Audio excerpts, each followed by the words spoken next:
Now that we've seen the types of reports available and you understand the anatomy of a report, let's take a look at the different ways that you can create a report.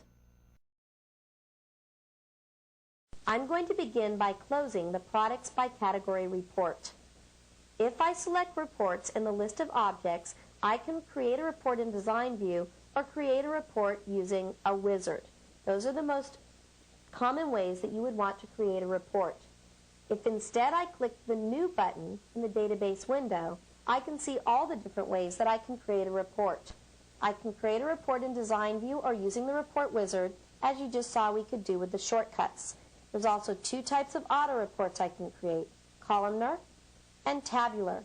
I can also create a report using a chart wizard where that report will contain a chart, or I can create mailing labels.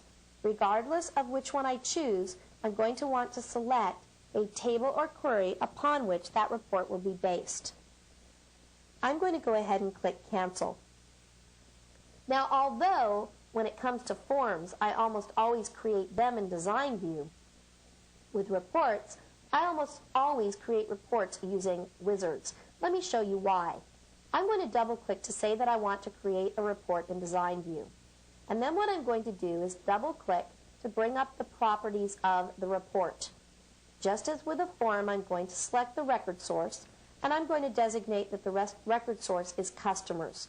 The field list appears and shows me all the fields that are in the customers table. If I close the properties window and add the customer ID to the detail section of the report, notice that the attached label appears along with the control. Generally, you're going to want your report to be columnar.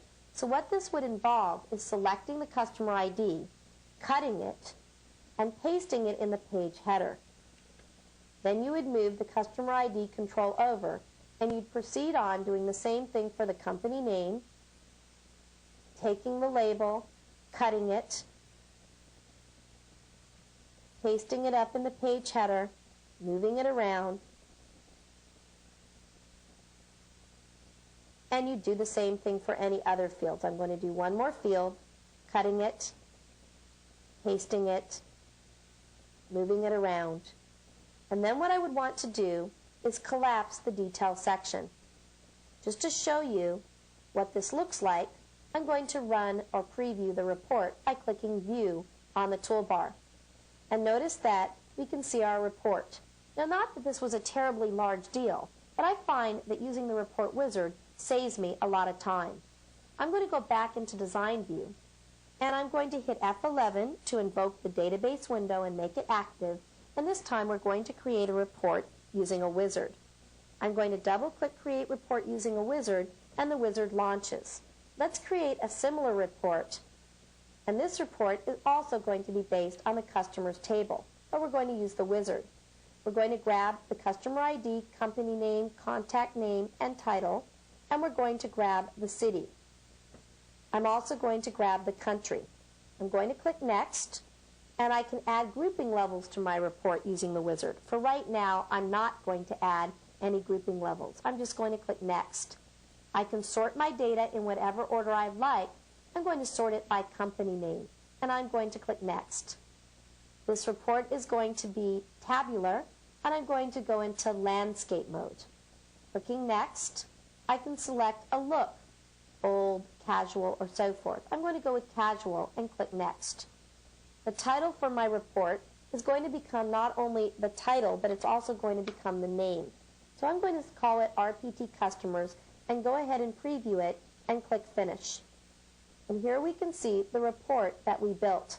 So we saved ourselves a lot of time by running the wizard. We now have everything laid out very nicely, and of course we can still go into Design View and customize this report to our needs.